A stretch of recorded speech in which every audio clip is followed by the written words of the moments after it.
नमस्कार, मैं हूं डॉक्टर यश शाह और आपका स्वागत है मेरी YouTube चैनल पर। अगर आप अलग-अलग रोगों के बारे में जानना चाहते हैं ताकि आपकी लाइफ इंप्रूव हो सके, तो मेरे चैनल को सब्सक्राइब कीजिए। तो चलिए, अब हम आते हैं आज के टॉपिक पर। आज हम बात करेंगे आयरन डेफिशिएंसी एनीमिया के बारे में। तो सबसे पहले हमें यह समझना जरूरी है कि ये एनीमिया क्या है। एनीमिया मतलब बॉडी में सर्कुलेट हो रहे रेड ब्लड सेल यानी कि रक्त कण के टोटल बॉडी मास का कम हो जाना। यह टोटल बॉडी मास के कम होने का कारण रक्त कण का कम हो जाना, हीमोग्लोबिन कंसंट्रेशन का कम हो जाना या फिर पैक्ड सेल वॉल्यूम का नॉर्मल वैल्यू से कम हो जाना है। अनीमिया को पांडु रोग भी कहते हैं। Normal adult haemoglobin level male में 13 से 70 ग्राम प्रति डीएल और फीमेल में 12 से 15 ग्राम प्रति डीएल है। अभी हमारी बॉडी में आयरन वो हीमोग्लोबिन के निर्माण में उपयोगी है। अभी यह आयरन की कमी के कारण हीमोग्लोबिन सिंथेसिस में कमी आती है। उसकी वजह से रेड ब्लड सेल में भी कमी आती है और वो आगे जाकर एनीमिया में परिवर्तित होता है। अभी हमने देखा कि आयरन हीमोग्लोबिन के निर्माण में उपयोगी है। उसके साथ साथ आयरन सेल रेस्पिरेशन में, ऑक्सीजन ट्रांसपोर्ट में, ब्रेन डेवलपमेंट और उसके फंक्शन में, मसल एक्टिविटी में, बॉडी टेम्परेचर के रेगुलेशन में, कुछ एंजाइम्स के निर्माण में और एंटीबॉडीज के प्रोडक्शन में इंपॉर्टेंट रोल प्ले करता है। आयरन की डेली रिक्वायरमेंट 10 से 15 मिलीग्राम है। चिल्ड्रन जो गाय का दूध बहुत ही ज्यादा प्रमाण में कंज्यूम करते हैं, उनमें आयरन डेफिशिएंसी अनीमिया ज्यादा तौर पर देखा गया है, क्योंकि काउ मिल्क में से आयरन पुअरली एब्सॉर्ब्ड होता है और दूध में रहा हुआ कैल्शियम आयरन का एब्सॉर्प्शन इनहिबिट करता है। आयरन डेफिशिएंसी एनीमिया होने के कई कारण हैं। उसमें से सबसे पहला कारण है आयरन की इंटेक कम होना।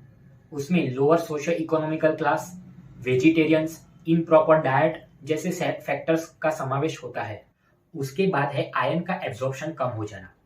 उसमें टोटल या फिर पार्शियल गैस्ट्रेक्टोमी जैसी सर्जरी, कुछ इंटेस्टिनल डिसीजेस और कुछ स्पेशल आइटम्स जैसे कि कार्बोनेट्स, ऑक्जेलेट्स और कुछ ड्रग्स का समावेश होता है। इसके बाद है आयरन की डिमांड और रिक्वायरमेंट बढ़ जाना।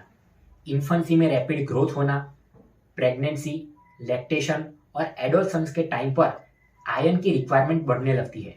इन कारणों से भी एनीमिया होता है। उसके साथ साथ आयरन का लॉस जब इंक्रीज होता है, वैसी कंडीशंस जैसे कि जीआईटी में peptic ulcers, colonic carcinoma, stomach cancer, urinary track में ट्यूमर्स और जेनाइटल ट्रैक में मेंसेस के टाइम पर ब्लड का एबनॉर्मल लॉस होना का समावेश होता है।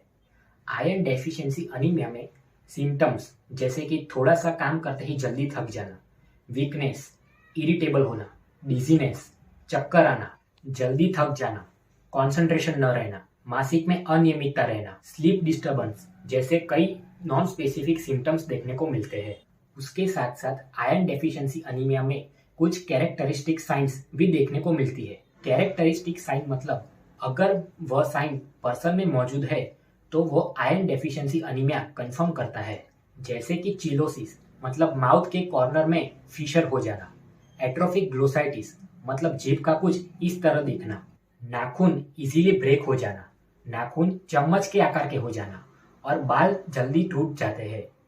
उसके साथ साथ पीका मतलब ऐसे सब्सटेंस के लिए क्रेविंग होना जिनसे क्रंचिंग साउंड आता है और उनकी कोई न्यूट्रिशनल वैल्यू भी नहीं होती, जैसे कि मिट्टी, चौक एटसेट्रा। बर्फ के लिए क्रेविंग होना आयरन डेफिशिएंसी अनीमिया की मोस्ट स्पेसिफिक साइन है। अब हम यह जानते हैं आयरन डेफिशिएंसी अनीमिया में क्या इन्वेस्टिगेशंस देखने को मिलते हैं।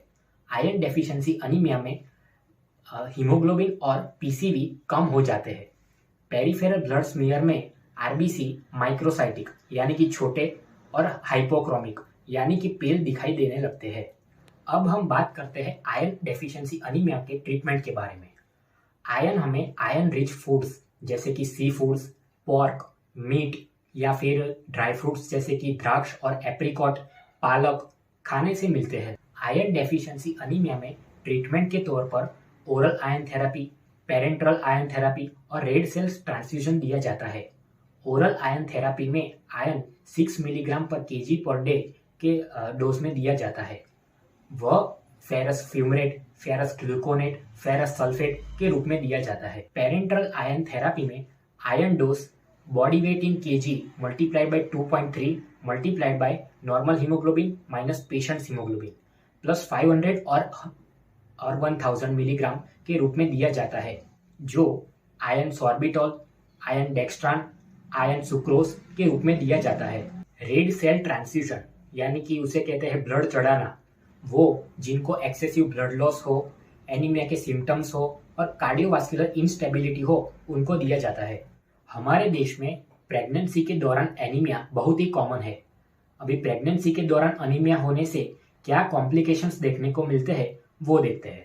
प्रेगनेंसी के दौरान एनीमिया होने से प्री एक्लेम्शिया यानी कि hypertension, heart failure, pre term labour होना या फिर पहले से प्रेजेंट कोई डिसीज के कॉम्प्लिकेशंस बढ़ जाना जैसे कई कॉम्प्लिकेशंस देखने को मिलते हैं। लेबर के दौरान वीक या फिर irregular uterine contractions, postpartum haemorrhage, cardiac failure और शॉक देखने को मिलता है। चाइल्ड के बर्थ के बाद माता में लैक्टेशन यानी कि दूध पिलाने में तकलीफ होना, इन्फेक्शन, वीनस थ्रोम्बोसिस यानी कि वेन में लोही के गड्ढे बन जाना और वुंड हीलिंग में डिले देखने को मिलता है।